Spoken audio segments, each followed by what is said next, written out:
పొద్దున 5:30కి హాస్పిటల్కి వస్తే ఆయన ఇంటికి వెళ్ళేసరికి 11:30. రోజుకి మినిమం 120 మంది పేషెంట్స్ ని ఓపీలో చూస్తూ 10 to 20 యావరేజ్ గా మాట్లాడుతున్నాను. సర్జరీస్ చేయడం ఆయన ప్రత్యేకత. None other than doctor Mohan Vamshi గారు ఉన్నారు మనతో ఇవాళ సూపర్ డాక్టర్ సిరీస్ తో. సార్ నమస్తే.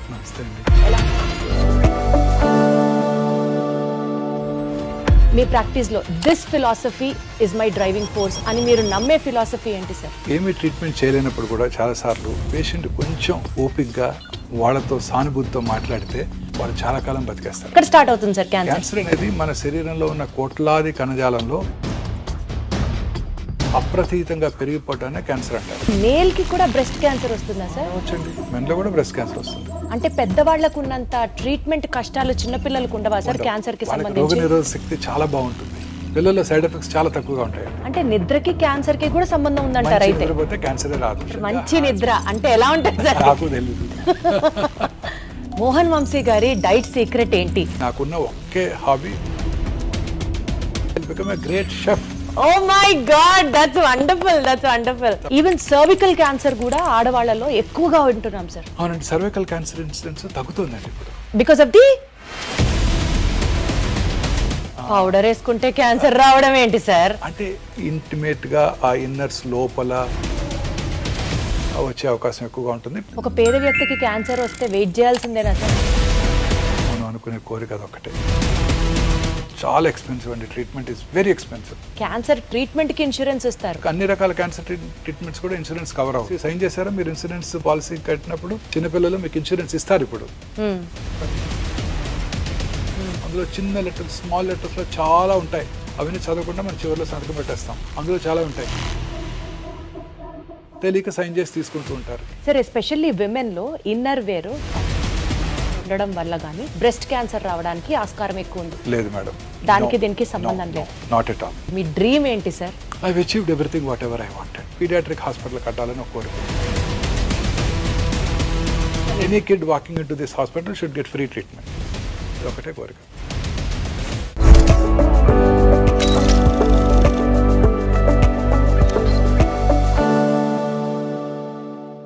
పొద్దున 5:30కి హాస్పిటల్కి వస్తే ఆయన ఇంటికి వెళ్ళేసరికి 11:30. సుమారు ఒక 4-5 గంటలు పడుకుంటే చాలా గొప్ప. రోజుకి మినిమం 120 మంది పేషెంట్స్ని ఓపీలో చూస్తూ 10 to 20 యావరేజ్గా మాట్లాడుతున్నాను. సర్జరీస్ చేయడం ఆయన ప్రత్యేకత. ఇంత ఇదిగా నేను చెప్తున్నానంటే మీకు అర్థమయ్యే ఉంటుంది ఈ పాటికే. One of the leading cancer specialist, cancer surgeons in Hyderabad and I have to tell it in the nationwide అని చెప్పొచ్చు. And he's none other than doctor Mohan Vamshi గారు ఉన్నారు మనతో ఇవాళ సూపర్ డాక్టర్ సిరీస్తో. సార్ నమస్తే. నమస్తే అండి. ఎలా ఉన్నారు సార్? సార్ యాక్చువల్లీ క్యాన్సర్కి సంబంధించి పేషెంట్స్కి ట్రీట్మెంట్ అందించడంలో గత 30 సంవత్సరాలుగా మీరు పెట్టినటువంటి ఎఫర్ట్స్ ఒక్కసారి వెనక్కి తిరిగి చూసుకుంటే సార్, ఇదే నా లైఫ్ మిషన్ అని మీకు ఆ డిఫైనింగ్ మూమెంట్ ఎప్పుడు అనిపించింది సార్? సో క్యాన్సర్ అంటే ఆ రోజుల్లో way back in 1990s nobody was interested in taking up this subject. Cancer అనగానే చాలామంది క్యాన్సర్ పేషెంట్స్ని ఆపరేట్ చేస్తే my own boss in JIPMER Pondicherry said, అరే బై, why do want to choose cancer surgery? You operate on cancer patients, they die of metastasis. You operate on cancer patients, they come back with disease recurrence అని నన్ను భయపెట్టారు. You will get frustrated in your life. ఆయన doctor Mehta అని used a professor of surgery in Pondicherry JIPMER where I studied. నేను MBBS MS కూడా అక్కడే చేశాను పాండిచేరిలో. ఆయన అన్నారన్నమాట, so cancer surgery is for older people like me, not for younger people like you. నువ్వు చాలా ఫ్రస్ట్రేషన్కి గురవుతావు వీళ్ళందరినీ చూసి, క్యాన్సర్ తిరిగి రావటం, క్యాన్సర్ పేషెంట్స్ చనిపోవటం చూసి అని ఆ రోజుల్లో అన్నారు నాతో. అయినప్పటికీ I was very keen cancer surgery చేయాలని ఆ రోజుల్లోనే అనుకున్నాను అనమాట, వే బ్యాక్ ఇన్ 1990s. ఎందుకు సార్ ఆయన మిమ్మల్ని డిమోటివేట్ చేసిన? Why only cancer? ఆ రోజుల్లో క్యాన్సర్ ప్రోగ్నోసిస్ అలానే ఉండేది. క్యాన్సర్ కింద అడ్వాన్స్ ట్రీట్మెంట్స్ ఉండేవి కావు.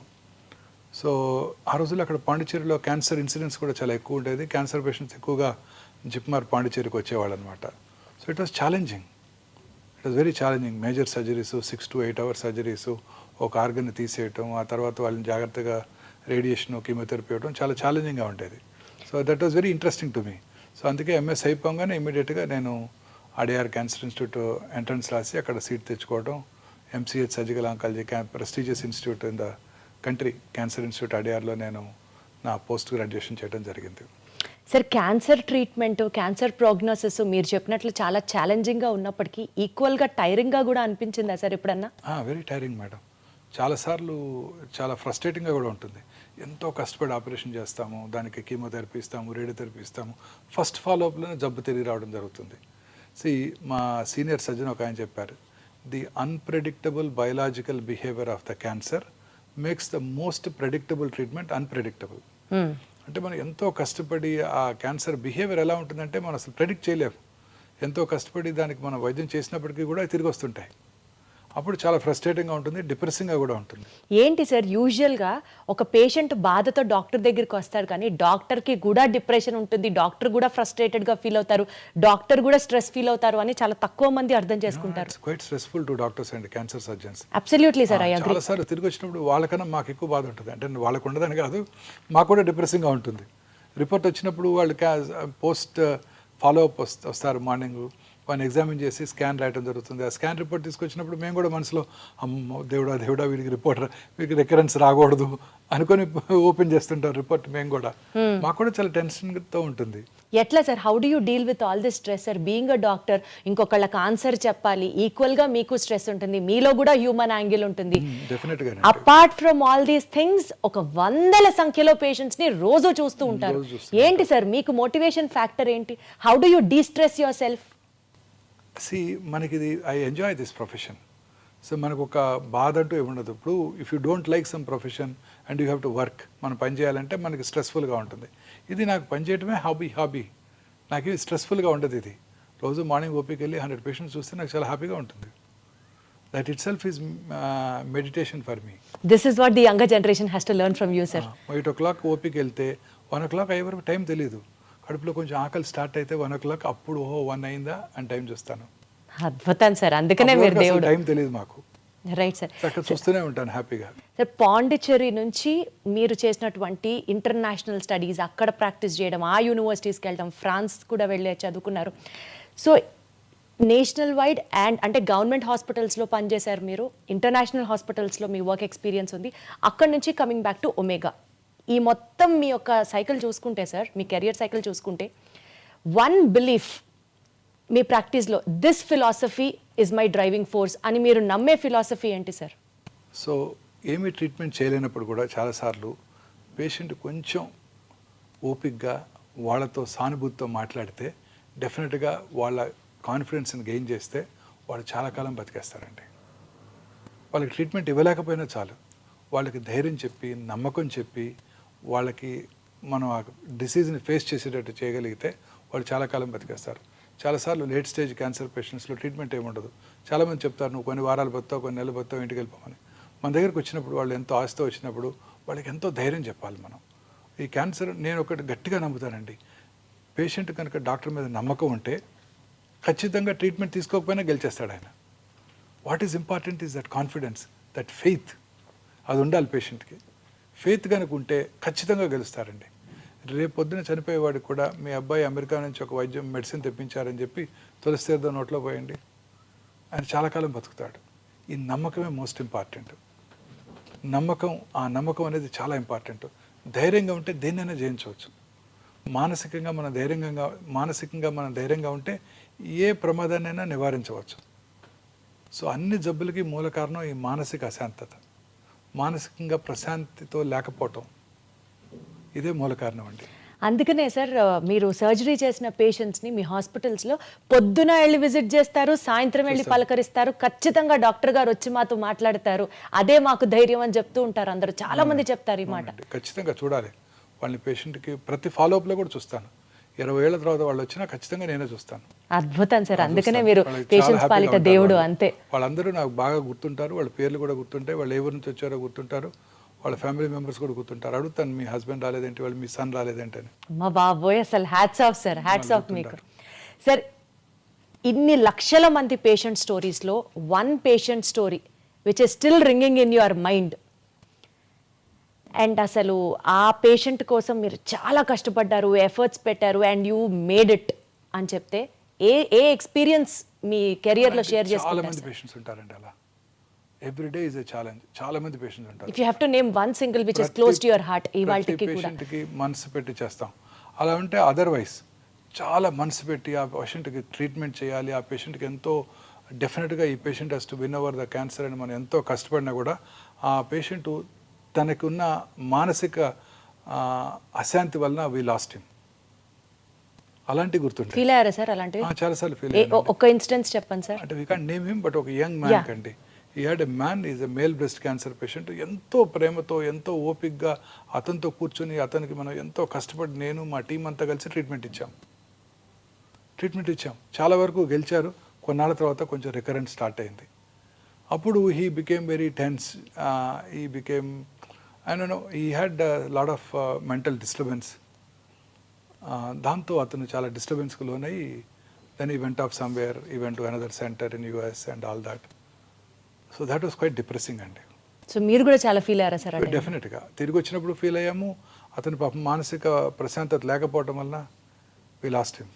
అయ్యో సార్, ఏంటి సార్ మేల్కి కూడా బ్రెస్ట్ క్యాన్సర్ వస్తుందా సార్? రావచ్చండి, మెన్లో కూడా బ్రెస్ట్ క్యాన్సర్ వస్తుంది.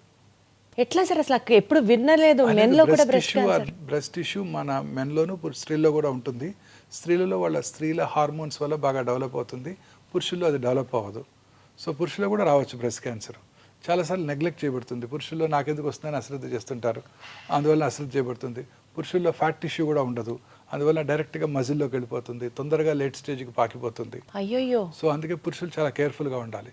పురుషుల్లో కూడా రావచ్చు, స్త్రీలలో ఎక్కువ వస్తుంది, బట్ పురుషుల్లో కూడా రావచ్చు.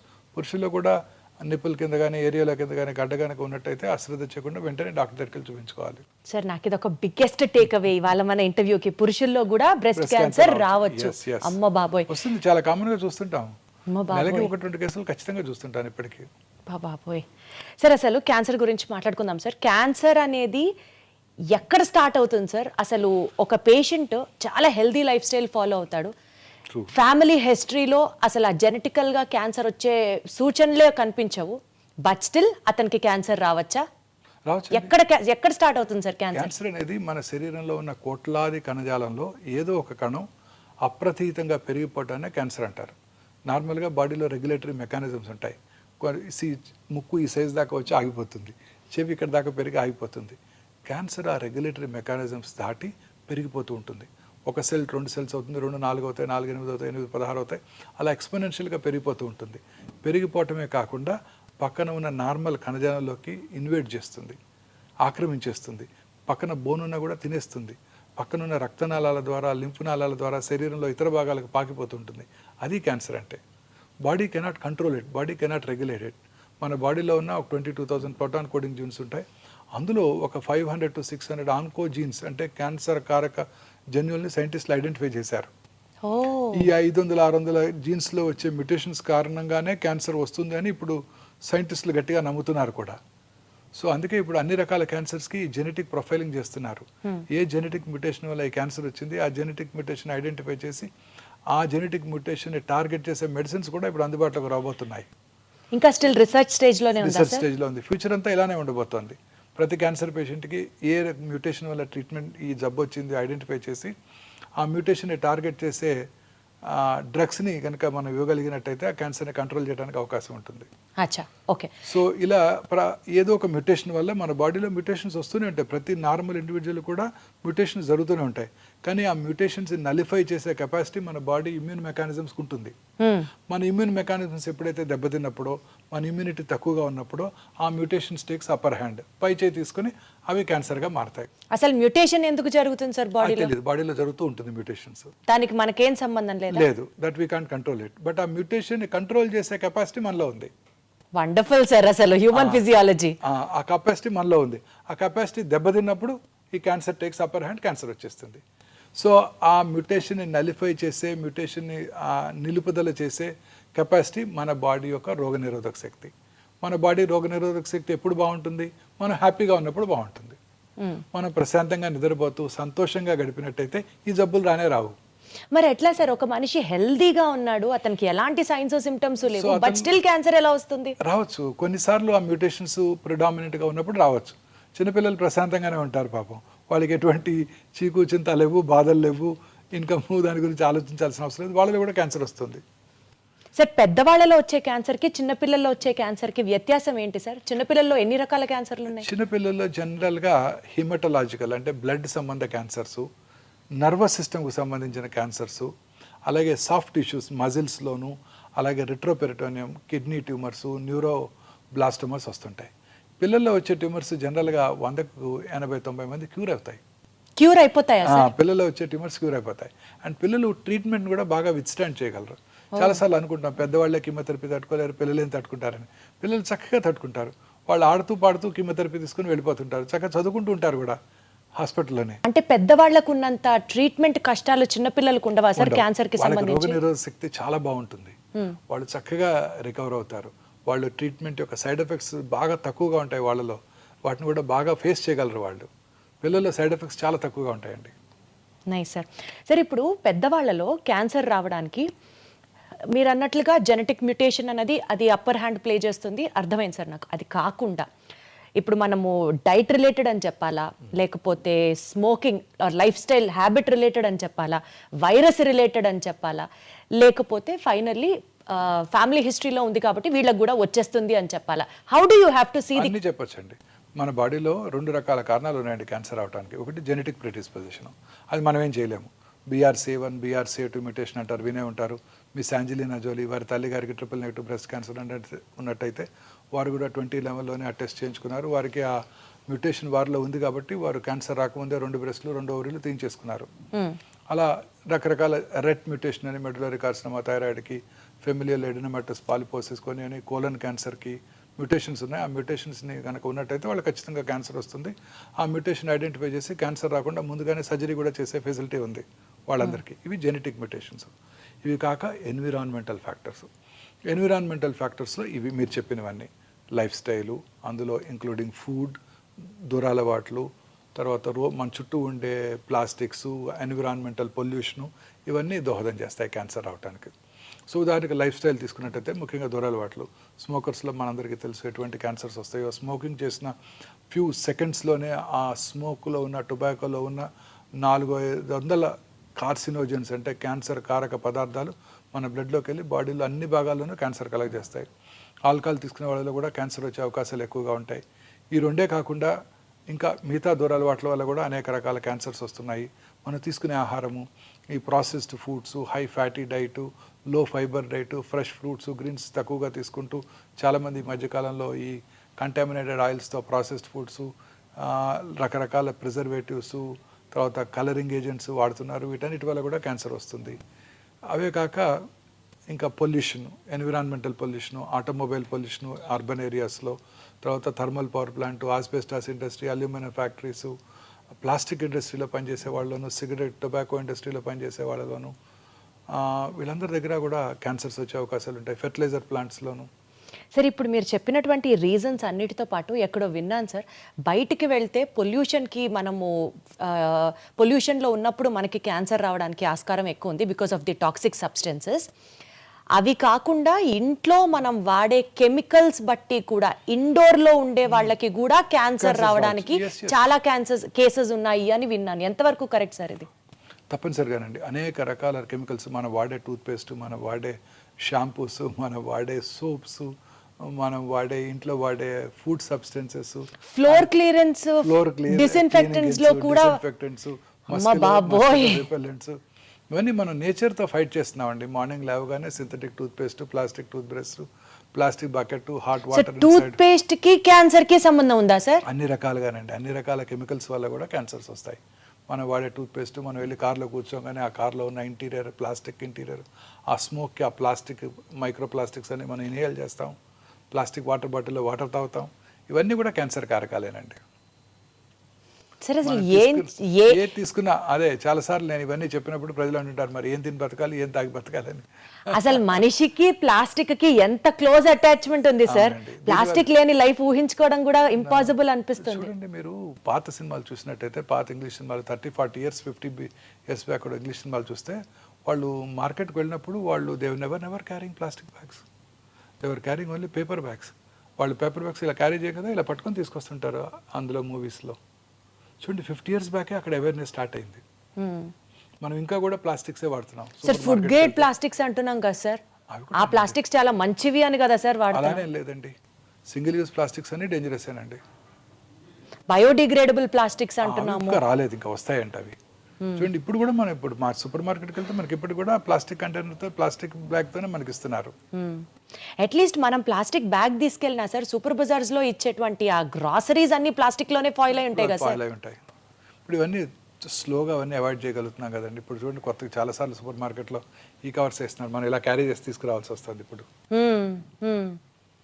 సో లైఫ్ స్టైల్లో ప్లాస్టిక్ ని దూరంగా పెడితే క్యాన్సర్ ని నివారించవచ్చు అట్లీస్ట్. ఎస్, డెఫినెట్గానండి. బట్ చాలా కష్టం అది. మన ఎంటైర్ మీరు అన్నట్టు మనతో పాటు ఆ ప్లాస్టిక్ కంప్లీట్గా మమేకం అయిపోయింది సార్, మనలో ఉంది కదా సార్. కరెక్ట్ వర్డ్ వాడారు. ఎస్ సార్ ఒక మాట చెప్పండి, ఇవాళ రోజుల్లో సెల్ ఫోన్ ని చూడకుండా ఉండేవాళ్ళు అసలు లేరు. క్లోజ్ అఫినిటీ, ప్లాస్టిక్ ఎట్లా అయిపోయిందో సెల్ కూడా మన ఆత్మ అయిపోయింది.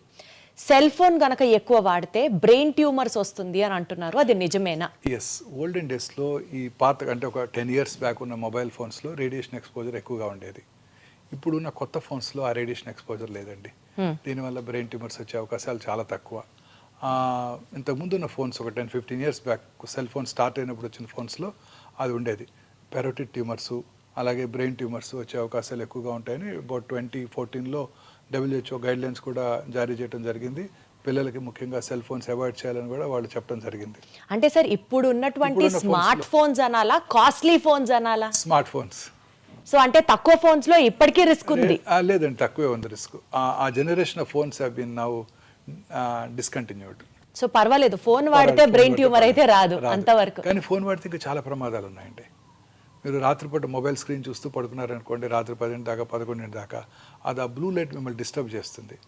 సో మీ నిద్ర డిస్టర్బ్ అవుతుంది. ఆ నిద్ర మనం చక్కగా ఎర్లీగా నిద్రపోయినప్పుడు 9-10 కల్లా నిద్రపోయినట్టయితే 1 o'clock 2 AM మనకి మన బాడీలో మెలటోనిన్ అనే హార్మోన్ ఉత్పత్తి అవుతుందండి. ఆ melatonin as a strong anti cancer properties, అనేక రకాల క్యాన్సర్స్ రాకుండా చేస్తుంది. మీరు రోజు ఆ 11 పడుకునే ముందు లేట్గా ఈవినింగ్ టీవీ చూడటం, లేట్గా ఆ తర్వాత మొబైల్ ఫోన్ చూస్తూ పడుకోవటం, అందులో మెసేజెస్ ఆన్సర్ చేయటం, మీ వర్క్ అంతా డిక్టేట్ చేయటం మీ అసిస్టెంట్స్కి కొలీగ్స్కి చేస్తూ పడుకుని రాత్రి 10 మొబైల్ ఫోన్తో పడుకున్నారనుకోండి, ఆ బ్లూ లైట్తో your entire rhythm gets disturbed. Sir ఇప్పుడు ఇదే పాయింట్ మీద ఒక డౌట్ సార్, 2-3 ఆ టైంలో మెలటోనిన్ హార్మోన్ సెక్రెట్ చేస్తుంది body, that has anti cancer properties అంటున్నారు. Many other properties also. Sir ఇప్పుడు పడుకోవడమే 2 పడుకున్నాం సార్, 5-6 మెలటోనిన్ రిలీజ్ అవ్వదా బాడీలో? అవదండి, మనకి ఆ ప్రశాంతత నిద్ర, ఆ రిథమ్ కావాలి. పగలు పని చేయటం, రాత్రి ఎర్లీగా పడుకోవటం, ఎర్లీగా డిన్నర్ చేయటం, 8-9 గంటలకల్లా టీవీ పూర్తిగా. 2 పడుకొని 10 లేస్తాం, శుభ్రంగా 8 గంటలు మేము పడుకున్నాంగా అంటారు. లేదండి, that will not have the same effect. మన బాడీకి ఒక రిథమ్ ఉందండి. రాత్రిపూట పడుకోవటం, పగలు పని చేయటం.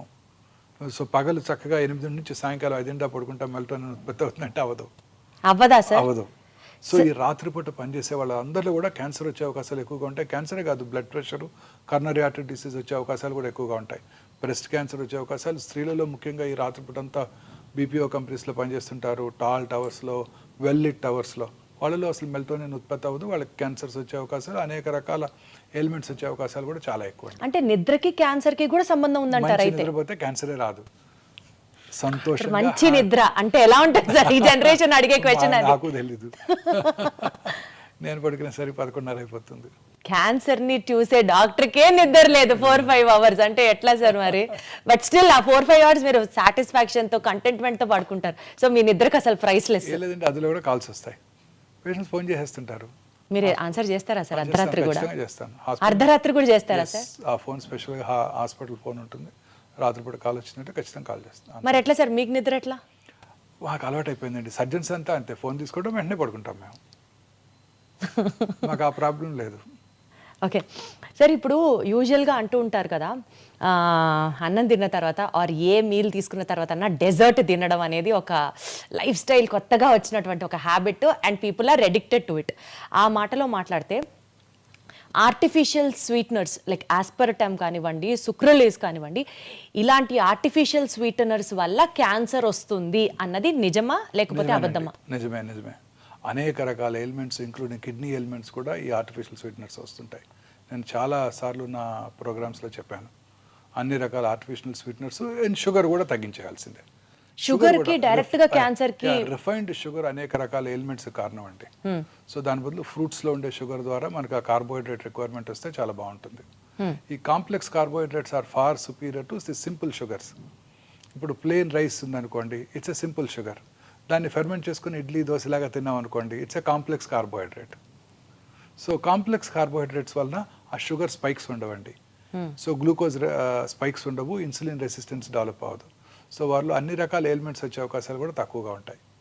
సో ఈ simple sugars are dangerous. Just plain white refined sugar with మైదాతో చేసే స్వీట్స్ ఉంటాయి చూడండి, అవి చాలా డేంజరస్. అన్ని రకాల ఎలిమెంట్స్కి అవి కారణం అండి. సౌత్ ఇండియన్ ఫుడ్లోను, నార్త్ ఇండియన్ ఫుడ్లో కూడా, ముఖ్యంగా ఇండియన్ ఫుడ్లోనే ఎక్కువ చూస్తుంటాం. అందుకే ఇండియాలో ఉన్నంతమంది డయాబెటిక్స్ ప్రపంచంలో ఎక్కడా లేరు. సో ఈ simple sugars are dangerous. See fruit sugars, complex sugars are safe. So fermented idli తిన్నాం అనుకోండి, అదే రైస్తో మనం ఇడ్లీ తయారు చేసుకున్నాం అనుకోండి, దట్ ఈస్ సేఫ్. అదే రైస్తో దోశ చేసుకున్నాం, fermented food, they are safe. కానీ సార్ మనం అవాయిడ్ చేయండి అని చెప్పడం యాజ్ అ డాక్టర్ మీరు చెప్తారు, బట్ ఆన్ ప్రాక్టికల్ నోటు ఏదో ఒక రోజు, ఈ రోజు ఫ్రెండ్ పిలిచాడనో, మరుసటి రోజు ఆఫీస్లో పార్టీ అనో, ఫ్యామిలీ ఫంక్షన్ అనో ఏదన్నా కావచ్చు కదా, తినాల్సి వచ్చింది sir. Then how do we plan our lifestyle sir? అసలు తిననే కూడదంటారా? అలా ఒకటిసారి 2 సార్లు తింటే ఏం ప్రాబ్లం లేదండి. మితంగా తీసుకుంటే ఏదైనా మంచిదే, ఎక్కువగా తీసుకోకూడదు. మన లైఫ్ స్టైల్ మనం పూర్తిగా ఒక మంచి లైఫ్ స్టైల్లో ఉండాలంటే equally good amount of protein, good amount of carbohydrate, preferably unprocessed foods, natural sugars, natural ఫుడ్స్తో మనం అది చూసుకోవాల్సి ఉంటుంది. ఒక డైటరీ దీనికి అలవాటు పడిపోవాలి మనం. Morning good amount of fruits, తర్వాత some amount of nuts. Fruits కూడా ఒకేసారి ఫ్రూట్సే తినకూడదు, వాటితో పాటు కొంచెం నట్స్, కార్బోహైడ్రేట్ తీసుకుంటే షుగర్ స్పైక్స్ తగ్గిపోతాయి అన్నమాట. తర్వాత మనం తీసుకునే మధ్యాహ్నం మీల్లో కూడా ఐసీఎంఆర్ గైడ్లైన్స్ వచ్చేసాయి. 56% of our ailments are due to food consumption. Ailments itself are due to food consumption sir. Like for example if you have to explain. అన్ని రకాల ఎయిల్మెంట్స్కి ఫుడే కారణం అండి. సో మన ఫుడ్ అంటే ఎట్లా సార్, ఎట్లా ఫుడ్ ఇంటేక్ ఎయిల్మెంట్స్ కి ఎట్లా? అన్ని రకాల అంటే ఏ ఎయిల్మెంట్ అయినా కూడా అండి, మనకు ఉదాహరణ కర్నరీ ఆర్టరీ డిసీజ్ కానివ్వండి, మన ఇంప్రూవ్డ్ సెర్బ్రోవాస్కులర్ యాక్సిడెంట్స్ కానివ్వండి, అల్జీమర్స్ డిసీజ్ కానివ్వండి, అన్నిటికీ కూడాను మనం తీసుకునే ఆహారమే ముఖ్యమండి. మనం చక్కగా ఫ్రెష్ ఫ్రూట్స్, వెజిటబుల్స్ ఎక్కువగా తీసుకుంటూ, ప్రాసెస్ ఫుడ్స్, రెడ్ మీట్ అవి తక్కువగా తీసుకుంటూ, హెల్దీ ఫుడ్ అంటే ఫుడ్స్ అవి రెగ్యులర్గా కన్జ్యూమ్ చేస్తూ, గ్రీన్స్ అవి ఎక్కువగా తీసుకుంటూ, రెగ్యులర్గా ఎక్సర్సైజ్ చేస్తూ, దురలవాట్లకు దూరంగా ఉంటూ, లీన్ బాడీ మాస్ మెయింటైన్ చేస్తే అన్ని రకాల ఎలిమెంట్స్కి దూరంగా ఉండొచ్చు. మోహన్ వంశీ గారి డైట్ సీక్రెట్ ఏంటి, ఫిట్నెస్ సీక్రెట్ ఏంటి అంటే ఏం చెప్తారు సార్? మీరు ఏం తింటారు సార్ చెప్పండి? నేను ఐఎమ్ నాట్ అంటే ఐఎమ్ ఏ ఫుడీ అండి. నాకున్న ఒకే హాబీ ఫుడ్ తింటమే. నాకున్న ఒకే హాబీ, నాకు ఇంకే హాబీ లేదు. సార్ ఏ యాంగిల్లో మీరు ఫుడ్ అని చెప్పాలి సార్, చెప్పండి. మీరు మూవీకి వెళ్ళాలని కోరుకుండదు, టూర్ చేయాలని కోరుకుండదు, యూరోప్ వెళ్ళాలని కోరుకుండదు, ఒక ఫుట్బాల్ మ్యాచ్ చూడాలనో, క్రికెట్ మ్యాచ్ చూడాలని కోరుకుంటుంది. My mind will be rotating around food if I'm not concentrating and seeing patients or reading or something like that. TV చూస్తే ఓన్లీ ఫుడ్ ప్రోగ్రామ్సే చూస్తాను, ఇంకేం చూడను. Yes sir, what does your healthy diet consist of? That's what we are more interested to know. I watch TV, I watch only food programs. నేను retire అయినాక I'll become a great chef. Oh my God, that's wonderful, that's wonderful. తప్పనిసరిగా నేను వండుతారా sir అయితే? చేస్తానండి. ఏం చేస్తారు sir బాగా? ఏమైనా చేస్తాను, అన్ని చేస్తాను. అమ్మో బాబోయ్. రిటైర్ అయినాక I'll become a great chef అండి. Sir, you have to host a party and we would all come and taste your items, sir. Then definitely for sure. But otherwise, sir, taking on a serious note, what does your diet consist of? Morning fruits, nuts తీసుకుంటానండి, కొంత curd కూడా తీసుకుంటాను. Plain కర్డా sir? Plain curd. Lunch టైంలో జనరల్గా ఒక పుల్కా or కొంచెం రైస్ విత్ దాల్ ఖచ్చితంగా ఉంటుంది. I'm vegetarian for past 32 years. So దాల్ ఖచ్చితంగా ఉంటుంది. వెజిటబుల్స్, అన్ని రకాల వెజిటబుల్స్ తీసుకుంటారండి. Evening some amount 1 or 2 helpings of fruits తీసుకుంటాను. నైట్ ఎర్లీగా డిన్నర్ చేసేస్తాను 7 కల్లా. 7 దాటాక ఇంకా జనరల్గా ఏం తినకుండా ఉండడానికి ప్రయత్నిస్తాను. బట్ జనరల్గా ఐ సక్సీడ్. అర్లీగా ఇంటికి వెళ్తే తినాలనిపిస్తుంది, లేకపోతే 11కి వెళ్తే తినాలనిపించదు. ఇంకా పడుకుని నిద్రపోతాం కదా. ఖచ్చితంగా ఈ టైమ్స్ ఖచ్చితంగా నేను స్ట్రిక్ట్గా అదే టైంలో ఫుడ్ తీసుకుంటాను. మీరు వర్కౌట్ చేస్తారా సార్? అంటే జనరల్గా కొంచెం రోజుకు ఒక 10-15 minutes. నేను ఈ హాస్పిటల్లో రౌండ్స్ చేస్తానండి. మార్నింగ్ రౌండ్స్, అదే వాకింగ్. జనరల్గా 8,000 steps చేసేస్తాను మార్నింగ్. మీరు అది ఫాలో అవుతారా సార్? 8,000 steps, 10,000 సుమారుగా అంత అయిపోతుందండి. 8,000 steps అయిపోతాయి. మార్నింగ్ 8th floor నుంచి రౌండ్ స్టార్ట్ చేస్తే ఖచ్చితంగా అన్ని ఫ్లోర్స్ తిరుగుతాను. తర్వాత ఓపీలో కూడా నడిచే ఓపీ చూస్తుంటాను అంతా, ఓకే, 4 rooms లో. అందువల్ల ఆ స్టెప్స్ సరిపోతాయి. సో ఏదో ఒక బేసిక్ ఫిజికల్ యాక్టివిటీ అయినా ప్రతి ఒక్కరికి ఉండాలి. ఉండాలి డెఫినెట్గా. Right. Sitting is smoking, new smoking, movement is medicine. ఎంత బాగుంది సార్, ఎంత రిథమిక్ గా రైమింగ్ గా ఉంది. Sitting is new smoking, movement is medicine. Movement is medicine. ఇప్పుడు అందరూ కూడా ఈ 24 hours 18 hours పని చేస్తున్నారు. చాలామంది కూర్చొని పని చేస్తుంటారు సిస్టమ్స్ ముందు. వాళ్ళందరికీ చాలా రకాల ఎలిమెంట్స్ వస్తుంటాయి. వాళ్ళందరికీ షార్ట్ వాక్స్, ప్రతి హాఫ్ అన్ అవర్కి ఒక 5 minutes వాక్ చేయడం, నుంచొని పని చేయడం, అవి కనుక అలవాటు చేసుకుంటే చాలా ఎలిమెంట్స్ తగ్గిపోతాయండి. బట్ సార్ వాకింగ్ చేస్తే నిజంగా మీరు నాకు 8,000 steps అన్నారని అడుగుతున్నా, 10,000 అడుగులు వేస్తే క్యాన్సర్ కి దూరం అని మనం యూజువలీ చూస్తూ ఉంటాం articles. Is it true sir? అసలు ఎంతో కొంత వాకింగ్ చేస్తున్నామండి. ఎప్పుడు మూమెంట్ ఉంటూనే ఉండాలి. క్యాన్సర్ కి హెల్ప్ అవుతుందా సార్? అన్ని రకాల వాకింగ్ కి క్యాన్సర్ కి కనెక్షన్ ఉందా సార్? ఖచ్చితంగా. ఇప్పుడు కొత్తగా ఇంకొక అధ్యయనం చూశాను. అదేంటంటే బ్రెస్ట్ క్యాన్సర్ పేషెంట్స్లో పోస్ట్ ట్రీట్మెంట్ తర్వాత వాళ్ళు రెగ్యులర్గా ఫిజికల్లీ ఫిట్గా ఉన్నట్టయితే, రెగ్యులర్గా ఎక్సర్సైజ్ చేస్తుంటే క్యాన్సర్ తిరిగి వచ్చే అవకాశాలు కూడా తగ్గిపోతాయి అంటున్నారు. Okay okay okay okay. సరే, అసలు క్యాన్సర్లో ఎన్ని రకాలు ఉంటాయి సార్? ఆ అన్ని రకాల క్యాన్సర్స్ని మనం ముందరగానే ఐడెంటిఫై చేయొచ్చా సార్? క్యాన్సర్ అంటే మనం అనుకున్నట్టు ఏదో కణజాలం నుంచి క్యాన్సర్ రావచ్చండి. సో బ్రాడ్గా 2 రకాల క్యాన్సర్స్ వస్తుంటాం. ఒకటి సాలిడ్ ఆర్గన్స్, అంటే బ్రెస్ట్, లంగు, బోను, బ్రెయిన్, కోలను, స్టమక్ అనమాట. రెండోది హిమటలాజికల్, అంటే బ్లడ్ సంబంధ క్యాన్సర్స్. బ్లడ్ బాడీ అంతా ఉంటుంది కదండి. ఇవన్నీ జనరల్గా బోన్ మ్యారోలో తయారై బ్లడ్ క్యాన్సర్స్ ద్వారా మనకు మేనిఫెస్ట్ చేస్తాయి. సో ఈ 2 రకాల క్యాన్సర్స్ డిఫరెంట్గా ఉంటాయి అన్నమాట. ఈ సాలిడ్ ట్యూమర్స్కి ట్రీట్మెంట్ వేరుగా ఉంటుంది, హిమటలాజికల్ మెలిగ్నెన్సీస్కి ట్రీట్మెంట్ వేరుగా ఉంటుంది. హిమటలాజికల్ మెలిగ్నెన్సీ జనరల్గా కీమోథెరపీ, టార్గెటెడ్ థెరపీస్, ఇమ్యూనోథెరపీస్ ఉంటాయి. సాలిడ్ ట్యూమర్స్కి సర్జరీ, రేడియేషన్, కీమోథెరపీ అవి ఉంటుంటాయి అన్నమాట. సో ఈ క్యాన్సర్స్ అన్నీ కూడాను డిఫరెంట్ స్పెషలిస్ట్ వీటిని హ్యాండిల్ చేస్తుంటారు క్యాన్సర్కి. సో క్యాన్సర్ యొక్క బిహేవియర్ అనేది ట్యూమర్ యొక్క గ్రేడ్ని బట్టి ఆధారపడి ఉంటుంది. చాలామందికి ఒకే రకమైన క్యాన్సర్. ఒకసారి నాకు ఒక పేషెంట్ వచ్చారు, ఒక 20 years బ్యాక్ నేనే ఆ పేషెంట్కి బ్రెస్ట్ క్యాన్సర్ సర్జరీ చేశాను. అప్పుడు సర్జరీ అయిపోయిన వెంటనే అది అప్పుడు oestrogen receptor, progesterone receptor positive breast cancer. Surgery అయిన వెంటనే వాళ్ళకి కొంచెం లోకల్ రేడియేషన్ ఇవ్వడం జరిగింది. ఆ రోజుల్లో చిన్న టెక్నాలజీ తక్కువగా ఉండేది, పెద్ద కాస్ట్లీ ట్రీట్మెంట్ ఉండేది కాదు. ఆ తర్వాత చిన్న ట్యాబ్లెట్ తీసుకున్నారు, 17 ఏళ్ళు బ్రతికేశారు. 17 ఏళ్ళ తర్వాత రెండో బ్రెస్ట్లో క్యాన్సర్ వచ్చింది. ఈసారి cancer oestrogen receptor, progesterone receptor negative cancer, అంటే హార్మోన్ థెరపీకి లొంగదని అర్థం, అగ్రెసివ్ ట్యూమర్ అని అర్థం. తర్వాత HER2 రిసెప్టార్ అని ఇంకోటి ఉంటుంది, అది టార్గెటెడ్ థెరపీ, అది పాజిటివ్ వచ్చింది. సో ఈసారి సర్జరీ తర్వాత ఎక్స్పెన్సివ్ రేడియేషన్ ఇవ్వాల్సి వచ్చింది. లెఫ్ట్ సైడెడ్ క్యాన్సరు, కొంచెం స్పెషలైజ్డ్ రేడియేషన్, హార్ట్ను ప్రొటెక్ట్ చేయడానికి ఆ టార్గెటెడ్ థెరపీకి లక్షలు ఖర్చు అయింది. అయినా కానీ ఒక 2 yearsలో తిరిగి వచ్చేసింది. మళ్ళీ తిరిగి వచ్చింది అట్ సైడ్ కూడా. అర్రే. సో అప్పుడు పేషెంట్ నన్ను అడిగారు, అప్పుడేమో జస్ట్ ఒక 40,000-50,000 రూపీస్తో ట్రీట్మెంటే అయిపోయింది, 17 ఏళ్ళు హ్యాపీగా ఉన్నాను, ఇప్పుడు 40-50 lakhs ఖర్చు పెట్టాను, అయినా కానీ 2 yearsలో తిరిగి వచ్చింది డాక్టర్ గారు అని అడిగారు నన్ను. సో ప్రతి క్యాన్సర్ యొక్క బిహేవియర్ వేరుగా ఉంటుంది. So cancer behaviour is more important. Cancer grade అంటే tumour grade, tumour how aggressive the tumour is అనేది మనకి చాలా ఇంపార్టెంట్. ఎట్లా తెలుస్తుంది సార్? అది there are test for that. Every క్యాన్సర్కి ఏ రకమైన క్యాన్సర్స్ అగ్రెసివ్గా బిహేవ్ చేస్తే దానికి కావాల్సిన మార్కర్స్ ఉన్నాయి. ఉదాహరణకి breast cancer torrs, HER2 receptor, proliferative index, అలా అన్ని క్యాన్సర్స్కి మార్కర్స్ ఉంటాయి. అట్లా కొన్ని క్యాన్సర్స్ అగ్రెసివ్గా బిహేవ్ చేస్తాయి, కొన్ని స్లోగా పెరుగుతూ ఉంటాయి. స్లోగా పెరిగే క్యాన్సర్ లేట్ స్టేజ్లో ఉన్నా చాలా కాలం బ్రతికేస్తారు. అగ్రెసివ్గా ఉండే క్యాన్సర్స్ ఎర్లీ స్టేజ్లో వచ్చినా తిరిగి వచ్చే అవకాశాలు ఎక్కువగా ఉంటాయి. జనరల్గా అది అగ్రెసివా నాన్ అగ్రెసివా అని కూడా టెస్ట్లో మనకు తెలుస్తుందా sir? Yes, very correct, true, very true, తెలిసిపోతుంది. Oh wow. సో జనరల్గా చిన్న వయసులో వచ్చే క్యాన్సర్స్ అంటే 20 to 40 years మధ్యలో వచ్చే క్యాన్సర్స్ అగ్రెసివ్గా ఉంటాయి, ఎక్సెప్ట్ థైరాయిడ్. పెద్ద వయసులో వచ్చే క్యాన్సర్ స్లోగా పెరుగుతాయి. థైరాయిడ్ క్యాన్సర్ కాదు కదా సార్? Except thyroid. థైరాయిడ్లో కూడా క్యాన్సర్స్ వస్తాయండి, వెరీ కామన్. థైరాయిడ్ క్యాన్సర్స్ ఒక్కటే చిన్న వయసులో వస్తే స్లోగా పెరుగుతాయి, పెద్ద వయసులో వస్తే ఫాస్ట్గా పెరుగుతాయి. మిగతా అన్ని క్యాన్సర్స్ జనరల్గా ఎల్డర్లీ ఏజ్లో వచ్చినప్పుడు స్లోగా పెరుగుతాయి, చిన్న వయసులో 20 to 40 మధ్యలో వచ్చినప్పుడు ఫాస్ట్గా పెరుగుతాయి. అంటే యూజువల్గా ఇప్పుడు ఈ థైరాయిడ్ హార్మోన్ ఇంబ్యాలెన్స్ అనేది ఎక్కువ వింటూ ఉంటాం కదా సార్, థైరాయిడ్, PCOD, PCOS ఇట్లా చెప్తూ ఉంటారు కదా sir. So thyroid deficiency or hyperactiveness of thyroid gland might also lead to cancer. లేదండి, అది వేరు, టోటలీ వేరు. ఇది ఫిజియలాజికల్. థైరాయిడ్ చాలామంది నాకు చెప్తుంటారు నాకు థైరాయిడ్ ఉందని. థైరాయిడ్ అందరికీ ఉంటుంది, కొన్నిసార్లు ఎక్కువ పని చేస్తుంది, హైపర్ ఫంక్షనింగ్ వేరు అన్నట్టు, కొన్నిసార్లు అసలు పని చేయదు. నడి వయసులో చాలా మంది లేడీస్లో ఈ ప్రాబ్లం చూస్తుంటాం, హైపోథైరాయిడ్ అంటాం. సో అది వేరు, అది టోటలీ డిఫరెంట్. థైరాయిడ్ గ్లాండ్లో క్యాన్సర్ రావటం వేరు. థైరాయిడ్ గ్లాండ్ యొక్క ఫంక్షన్కి క్యాన్సర్కి సంబంధం లేదు మేడం. థైరాయిడ్ గ్లాండ్లో నార్మల్ ఫంక్షనింగ్ థైరాయిడ్లో కూడా చిన్న లంప్ రావటం, లోవర్ పార్ట్ ఆఫ్ ద నెక్లో ఎక్కడ లంప్ వచ్చినా ఇమీడియట్గా అశ్రద్ధ చేయకుండా మనం పరీక్ష చేయించుకోవాలి ఎవరైనా సరే.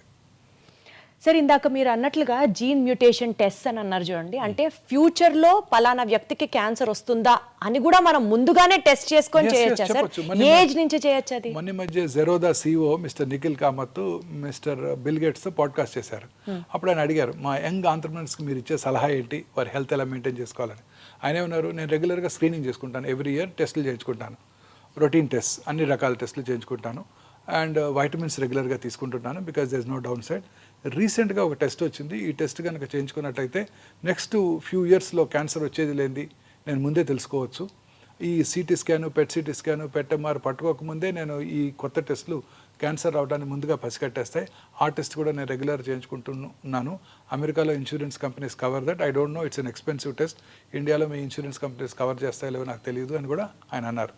అదే అడగబోతున్నాను. ఆ టెస్ట్ ఇప్పుడు మనకి హైదరాబాద్లో అందుబాటులోకి వచ్చింది. మనకి ఒమేగాలో చేస్తారా సార్ ఆ టెస్ట్? చేస్తారు, ఇదే లాంజివిటీ లాంజ్లో చేస్తాం. అదేంటంటే సింపుల్ బక్కల్ స్మియర్ తీసుకొని ఆ ఎగ్జోమ్ స్టడీ అంటారు. ఇందాక మనం డిస్కస్ చేసాము, ఒక 400 to 500 ఆంకోజీన్స్ ఉన్నాయి. ఈ ఆంకోజీన్స్లో వచ్చే మ్యూటేషన్ వల్లే క్యాన్సర్ వస్తుంది. ఈ మ్యూటేషన్స్ని ట్రిగర్ చేసేది ఎగ్జోమ్స్. ఓకే, ఎగ్జోమ్స్. ఆ ఎగ్జోమ్స్ని మనం అనలైజ్ చేసి క్యాన్సర్ రావటాన్ని ముందుగా పసిగట్టేయచ్చు. ఓకే. సో అంటే ఫర్ ఎగ్జాంపుల్ ఈ పర్టికులర్ ఇండివిజువల్కి కోలన్ క్యాన్సర్ వస్తుంది అని కనుక మనం ప్రెడిక్ట్ చేసినట్టయితే ఆ పర్టికులర్ ఇండివిజువల్కి డైటరీ హెల్ప్, అంటే బాగా గ్రీన్స్ వెజిటబుల్స్ ఎక్కువగా తీసుకుంటూ, ప్రాసెస్ మీట్ తక్కువగా తీసుకుంటూ, ఆల్కహాల్ తీసుకున్నట్టయితే అవి మానిపించేసి, ఎందుకంటే alcohol increases the risk of colon cancer. తర్వాత కిమో ప్రొఫైలాక్సిస్ ఉంది, ఆస్పిరిన్, మనం బ్లడ్ థిన్నర్స్ వాడుతుంటాం, మీరు వినే ఉంటారు aspirin, low dose aspirin. Low dose aspirin తీసుకునే వాళ్ళలో కోలన్ క్యాన్సర్ వచ్చే అవకాశాలు తక్కువగా ఉంటాయి. సో ఆయనకి ఆస్పిరిన్ ఇవ్వటం, నెలకు ఒకసారి ఫీకల్ అక్కల్ బ్లడ్ టెస్ట్ చేయించుకోవటం, అవసరమైతే బ్లడ్ ఉన్నట్టయితే సిగ్మాడోస్కోపీ, కొలనోస్కోపీ చేసి ఏమైనా పాలిప్స్ ఉన్నట్టయితే ఆ పాలిప్స్ రావడంతోనే వాటిని తీసివేయటం ద్వారా క్యాన్సర్ రావటాన్ని నివారించవచ్చు. నివారించవచ్చా సార్? ఆర్ లేట్ చేయొచ్చా? నివారించవచ్చు. అద్భుతం, అద్భుతం అసలు. లేదా చిన్నగా క్యాన్సర్ ప్రీ క్యాన్సరస్ ఫేజ్లో ఉండగానే దాన్ని పట్టుకొని దాన్ని సర్జరీ కనుక చేసేస్తే మనం క్యాన్సర్ రాకుండా నివారించిన వాళ్ళం అవుతాం. అద్భుతం సార్. అలా ఉదాహరణకు ఒక స్త్రీకి బ్రెస్ట్ క్యాన్సర్ వస్తుందని ప్రెడిక్ట్ చేసామనుకోండి, రెగ్యులర్గా చెక్ చేసుకుంటూ ఉంటారు, వారు ఎలా పరీక్ష చేసుకోవాలో వారికి నేర్పిస్తాం. స్త్రీకి వారు పరీక్ష చేసుకున్నట్టయితే వారి యొక్క బ్రెస్ట్ మీద వారికి అవగాహన పెరిగి ఆ బ్రెస్ట్లో వచ్చే చిన్న చిన్న మార్పులను కూడా గ్రహించి డాక్టర్ నోటీస్కి తీసుకురావడం జరుగుతుంది. రెగ్యులర్గా అల్ట్రాసౌండ్ చేసుకోవటం, అవసరమైతే సంవత్సరానికి మ్యామోగ్రఫీ చేసుకోవటం, ఇంకా మధ్యలో డౌట్ ఉన్నట్టయితే MRI పరీక్ష చేసుకోవటం, ఇంకా అవసరమైతే PET MR చేసుకోవటం ద్వారా క్యాన్సర్ ప్రీ క్యాన్సరస్ ఫేజ్లో ఉండగానే, లేకపోతే క్యాన్సర్ చిన్నగా సబ్ సెంటీమీటర్, 1 సెంటీమీటర్గా తక్కువగా ఉండగానే దాన్ని పట్టుకొని సర్జరీ చేసి తీసేస్తే క్యూర్ చేసేయగలుగుతాం. Excellent sir. సార్ ఏమంటారు సార్, ఆ టెస్ట్ ని ముందుగానే క్యాన్సర్ ఉందా లేదా, రావచ్చా లేదా? సింపుల్ ప్రెడిక్టివ్ క్యాన్సర్ స్క్రీనింగ్ అండి, ప్రెడిక్టివ్ టెస్ట్ అన్నమాట. ముందుగానే సింపుల్ బక్కల్ స్మియర్ తీసుకుంటాం. సార్ చాలా ఎక్స్పెన్సివ్ సార్ ఆ test? It cost about 1 lakh అండి. మరి అది నార్మల్ కామన్ పర్సన్ కి కూడా అందుబాటులో ఉండాలంటే ఎట్లా సార్? టైం పడుతుంది. ఏ టెస్ట్ అయినా మీకు తెలుసు కదా, ఇనిషియల్గా దానికి ఉంటుంది, తర్వాత దాన్ని స్లోగా నెంబర్ ఆఫ్ కంపెనీస్ డెవలప్ చేసిన కొలది కాస్ట్ తగ్గిపోతుంది. సో ప్రస్తుతం ఇవాళ రోజున చేయించుకోవాలి 86,000 to 1 lakh ఉందండి. ముందుగానే ప్రెడిక్ట్ చేయవచ్చు. ముందుగానే ప్రెడిక్ట్ చేయొచ్చు. ఇప్పుడు cancer treatment is become prohibitively expensive అండి. ఈ monoclonal antibodies, targeted therapies, I have to talk about that also sir. చాలా ఎక్స్పెన్సివ్ అండి, ఇవన్నీ ఇంపోర్టెడ్ మాలిక్యూల్స్ కదండి. సార్ ఇందాక మీరు ఒక మాట అన్నారు, బ్రెస్ట్ క్యాన్సర్కి సంబంధించి స్క్రీనింగ్ ప్రొసీజర్స్ అని. యూజువలీ సార్, అంటే నేను ఒక బ్రాడర్ పర్స్పెక్టివ్ అడుగుతున్నాను మిమ్మల్ని. ఇప్పుడు లేడీస్ వచ్చి మ్యామోగ్రామ్ చేయించుకోవాలి అన్నా, బ్రెస్ట్ క్యాన్సర్కి సంబంధించిన స్క్రీనింగ్ టెక్నిక్స్ చేయించుకోవాలి అని అన్నా, టెక్నీషియన్ దగ్గర నుంచి రేడియేషన్ రిపోర్ట్ చేసినటువంటి డాక్టర్ దాకా మేల్ ఉండొచ్చు, లేకపోతే వాళ్ళకి కొంచెం ఆ ఎంబరాస్మెంట్ ఉండొచ్చు స్క్రీన్ చేయించుకోవడానికి. ఇలాంటివన్నీ అవాయిడ్ చేయడానికి do we have any other means of? అన్ని హాస్పిటల్స్లో కూడా మ్యామోగ్రఫీ చేసేవాళ్ళు లేడీ టెక్నీషియన్సే ఉంటారు 100%. మెయిల్ టెక్నీషియన్ ఉండే అవకాశమే లేదండి, ఫీమేల్ టెక్నీషియన్సే ఉంటారు. తర్వాత అల్ట్రాసౌండ్ రూమ్లో కూడా అన్ని హాస్పిటల్స్, నో ఎక్సెప్షన్స్, అన్ని హాస్పిటల్లో కూడా విమెన్ టెక్నీషియన్సే ఉంటారు. అద్భుతం. అంటే సార్ చాలా చోట్ల, చాలా మేజర్ హాస్పిటల్స్లో లేడీ డాక్టర్సే ఉంటున్నారు కూడా. ఇప్పుడు మా దగ్గర ఒమేగా బ్రెస్ట్ క్లినిక్లో 100% లేడీ సర్జన్ ఉంటారు, లేడీ రేడియాలజిస్ట్ ఉంటారు, లేడీ టెక్నీషియన్స్ ఉంటారు, లేడీ అల్ట్రాసౌండ్ దగ్గర కూడా నర్సెసే అసిస్టెంట్గా ఉంటారు 100%. సో ఎస్పెషల్లీ ఆడవాళ్ళకి సంబంధించి ఈ బ్రెస్ట్ క్యాన్సర్, సర్వికల్ క్యాన్సర్ కి సంబంధించి కూడా ఎక్కడన్నా టెస్ట్ చేయించుకోవాలి, స్క్రీనింగ్ చేయించుకోవాలి అంటే ఫస్ట్ అక్కడ డాక్టర్స్ ఎవరు ఉంటారు, అయ్యో వాళ్ళకి ఇప్పుడు చూపించాలా అన్న ఒక చిన్న ఇన్హిబిషన్తో ఆగిపోతూ ఉంటారు. అన్ని హాస్పిటల్లో లేడీ డాక్టర్సే ఉంటారండి. అన్ని మేజర్ హాస్పిటల్స్లో కూడా. సార్ ఈ మధ్య కాలంలో రీసెంట్ ఇన్సిడెంట్స్ బ్రెస్ట్ క్యాన్సర్ ఎట్లయితే రేట్ పెరిగిపోయింది అని వింటున్నామో, బాగా పెరిగిపోయింది అని, ఈవెన్ సర్వికల్ క్యాన్సర్ కూడా ఆడవాళ్ళలో ఎక్కువగా వింటున్నాం సార్. అవునండి, సర్వైకల్ క్యాన్సర్ ఇన్సిడెన్స్ తగ్గుతుందండి ఇప్పుడు బికాస్ ఆఫ్ ది వ్యాక్సిన్. అంటే not only because of the vaccine, hygiene ప్రజల్లో అవగాహన పెరగటం వల్ల. What is the most important cause for cervical cancer? Human papillomatous virus infection. ఈ వైరస్ ఇన్ఫెక్షన్ తేమ కలిగిన వాతావరణంలో, హ్యూమిడ్ ఎన్విరాన్మెంట్, కోస్టల్ ఏరియాస్లో ఎక్కువగా వ్యాప్తి చెంది అక్కడ వాళ్ళకి socially and economically backward sections of the సొసైటీలో హైజీన్ మీద అవగాహన లేదు. డ్యూరింగ్ ఎస్పెషలీ పీరియడ్స్ టైంలో వారికి ఎలా హైజీనిక్గా ఉండాలి అన్న దాని మీద అవగాహన లేకపోవడంతో ఆ వైరస్ ఎక్కువగా వ్యాప్తి చెందుతోంది. అలాగే వారి సెక్షువల్ పార్ట్నర్స్ కూడా హైజీన్ మీద అవగాహన లేదు. చాలామందిలో మల్టిపుల్ సెక్షువల్ పార్ట్నర్స్ కూడా ఉండొచ్చు. వాళ్ళలో ఈ క్యాన్సర్ ఇన్సిడెంట్స్ ఎక్కువ. ఇప్పుడు ఇవన్నీ కూడా బాగా తగ్గిపోయాయి. హైజీన్ మీద అందరికీ అవగాహన ఏర్పడింది. స్కూళ్ళలోనే పీరియడ్స్ టైంలో ఎటువంటి హైజీనిక్గా ఎలా ఉండాలో నేర్పుతున్నారు. శానిటరీ నాప్కిన్స్ అందుబాటులోకి వస్తున్నాయి అందరికీ కూడా. సో ఈ క్యాన్సర్ ఇన్సిడెంట్స్ బాగా తగ్గిపోయింది. సర్వికల్ క్యాన్సర్ కి సంబంధించిన వ్యాక్సిన్ 4 years నుంచి ఇవ్వచ్చు అంట కదా సార్ పిల్లలకి? 10 years నుంచి ఇవ్వాలి. ఇప్పుడు మొన్న ఈ మధ్య లాస్ట్ ఇయర్ బడ్జెట్లోనే మిసెస్ నిర్మలా సీతారామన్ అనౌన్స్ చేశారు, మొత్తం భారతదేశంలో ఉన్న అందరి పిల్లలకి కూడా ఇక నుంచి ఫ్రీగా ఈ సంవత్సరం నుంచి వ్యాక్సిన్ అందజేయడం జరుగుతుంది. యూనివర్సల్ ఇమ్యునైజేషన్ ప్రోగ్రాంలో మిగతా వ్యాక్సిన్స్తో పాటు దీన్ని కూడా ఇంక్లూడ్ చేశారు. ఈ వ్యాక్సిన్ ఇప్పుడు ఇండియాలో మ్యానుఫ్యాక్చర్ చేస్తున్నారు, అందువల్ల కాస్ట్ తగ్గిపోయింది. And government of India proposes to deliver this vaccine to all children. This is only for cervical cancer అండి. ఈ వ్యాక్సిన్ కనుక తీసుకుంటే ప్రైమరీగా ఈ క్యాన్సర్ రాకుండా చేసుకోవచ్చు అండి. సార్ అసలు ఏదన్నా ఒక వ్యాక్సిన్ ఉండి అది ఏ క్యాన్సర్ రాకుండా ఉంటే బాగుండు. అలాంటి ఏదన్నా ఇన్వెన్షన్ దొరికితే బాగుండు sir. I know, but we don't know the cause for cancer yet. ప్రపంచంలో అన్నిటికన్నా ఈ ఒక్క డిసీజ్ మీద ఎక్కువ రీసెర్చ్ జరుగుతుంది. ఈవెన్ కరోనా ఉన్నప్పుడు కూడా కరోనా మీద కూడా అంత రీసెర్చ్ జరగలేదు, ఓన్లీ క్యాన్సర్ మీదే రీసెర్చ్ జరుగుతూ ఉండేది. ఇప్పటికీ కూడా we can't achieve breakthrough, but breakthrough వచ్చేస్తుందండి. క్యాన్సర్ ఖచ్చితంగా మనం క్యూర్ కనుక్కుంటాం. క్యాన్సర్ని ప్రివెంట్ చేయలేమేమో కానీ క్యాన్సర్ని ఖచ్చితంగా కనుక్కుంటాం. ఇప్పుడు మనం చెప్పిన ఈ ప్రెడిక్టివ్ టెస్ట్ వల్ల క్యాన్సర్ రావటాన్ని కూడా తగ్గించవచ్చు. అది మాత్రం అద్భుతం. కాకపోతే అది అందరికీ అందుబాటులోకి రావాలి, వచ్చేస్తుంది. ఆ తర్వాత అందుబాటులోకి వస్తుంది. తర్వాత క్యాన్సర్ కూడా ట్రీట్మెంట్ కూడా వచ్చేస్తుందండి. నెక్స్ట్ 10 to 15 yearsలో definitely will have a breakthrough. అనేక రకాల క్యాన్సర్స్కి ఇప్పుడే ఇమ్యూనోథెరపీ డ్రగ్స్ అందుబాటులోకి వచ్చాయి. లేట్ స్టేజ్ క్యాన్సర్స్లో కూడా చాలామంది ఎక్కువ కాలం బ్రతికేస్తున్నారు. కాకపోతే మీరు అన్నట్టు ఆ మోనోక్లోనల్ యాంటీబాడీస్, ఆ ఇమ్యూనోథెరపీస్ అవన్నీ కూడా ప్రొహిబిటివ్లీ ఎక్స్పెన్సివ్. ఇండియాలో తయారవునప్పుడు అవి చాలా ఎక్స్పెన్సివ్గా ఉంటాయి. Once we have to import చేసినప్పుడు చాలా ఎక్స్పెన్సివ్గా ఉంటాయి. ఇప్పుడు అవి పేటెంట్ లాస్ ఎక్స్పైర్ అయినాక ఇండియాలో తయారు చేసినప్పుడు ఇవన్నీ కూడా చాలా తక్కువ కాస్ట్లో మన ప్రజలకు అందుబాటులోకి వస్తాయి. సార్ ఇప్పుడు మీరు ఇంతమంది పేషెంట్స్ని చూస్తున్నారు కదా, ఎక్స్పెన్సివ్ ట్రీట్మెంట్ అని మీరే చెప్తున్నారు కదా సార్. సో ఒక ఫ్యామిలీలో ఒక వ్యక్తికి క్యాన్సర్ వచ్చింది అని తెలిసిన వెంటనే ఫైనాన్షియల్గా వాళ్ళు ఎలా రెడీ అవుతారు సార్? ఆ టిప్స్ చెప్పండి. ప్రిపేర్డ్గా ఎలా, how do they face cancer? Rich patient కూడా పువర్ ఫ్యామిలీ అయిపోతారండి. ఒక్క మెంబర్ క్యాన్సర్ వచ్చిందంటే ఖచ్చితంగా వచ్చిన రోజు సూపర్ డీలక్స్ రూమ్లో ఉంటారు. చివర్లో ట్రీట్మెంట్ తీసుకున్నప్పుడు జనరల్ వార్డులో అడ్మిట్ అవుతారు. So this is the heart fact of cancer treatment అండి. చాలా ఎక్స్పెన్సివ్ ట్రీట్మెంట్స్ అండి. Patients want best of the treatments. ఇప్పుడు మ్యామోగ్రఫీ మెషిన్ ఉంది. కన్వెన్షనల్ మ్యామోగ్రఫీ మెషిన్ కాస్ట్ 15 లక్షలు అయితే digital mammography 3D digital mammography machine cost 2 కోట్లు అండి. దాని యాన్యువల్ మెయింటెనెన్స్ కాంట్రాక్ట్ మళ్ళీ 40 లక్షలు ఉంటుందండి. రేడియోథెరపీ మెషిన్స్ ఉన్నాయనుకోండి, ఈ సైబర్ నైఫ్ మెషిన్ కానివ్వండి, ఏఐ పవర్డ్ రేడియోథెరపీ టెక్నాలజీ కానివ్వండి, $4 million, $5 million. వాటి యాన్యువల్ మెయింటెనెన్స్ కాంట్రాక్ట్ మళ్ళీ $700,000 ఉంటుందండి. ఒక పేద వ్యక్తికి క్యాన్సర్ వస్తే వెయిట్ చేయాల్సిందేనా సార్? ఇండియాలో మళ్ళీ డెవలప్ అయ్యి దాని గురించి ఎక్కువ మెడిసిన్స్ వచ్చే వాళ్ళంతా ఎక్స్పెన్సెస్ ఎలాగోలా తెచ్చి కష్టపడి ట్రీట్మెంట్ తీసుకుంటూ ఉంటారు ప్రాణం మీద తీపితో. అన్ని రకాల మెడిసిన్స్ కూడా ఎక్స్పెన్సివేనండి. ప్రతిదీ ఎక్స్పెన్సివే. రోబోటిక్ సర్జరీ చేయాలంటే డిస్పోజబుల్ ఇన్స్ట్రుమెంట్స్, డిస్పోజబుల్ ఎక్విప్మెంట్ అన్నీ కాస్ట్ పెరిగిపోతున్నాయండి. అన్ని రకాల మెడిసిన్స్ పేటెంట్ లాస్ వల్ల అన్ని చాలా ఎక్స్పెన్సివ్గా ఉంటున్నాయి. అన్ని రకాల ఇమ్యూనోథెరపీస్, టార్గెటెడ్ థెరపీస్ అన్నీ ఇంపోర్ట్ చేసుకునేవే. అలాగే PET CT scan, conventional PET CT స్కాన్లో రేడియేషన్ ఎక్స్పోజర్ ఎక్కువగా ఉంటుంది. Digital PET scan machine, conventional PET CT scan machine 5 to 6 crores అయినట్టయితే digital PET scan machine 14 to 18 crores అవుతుంది. On top of it annual maintenance contract సంవత్సరానికి అది పెరిగిపోతుంటుంది. And ఎన్నాళ్ళు వాడగలం each machine? Not more then 10 years.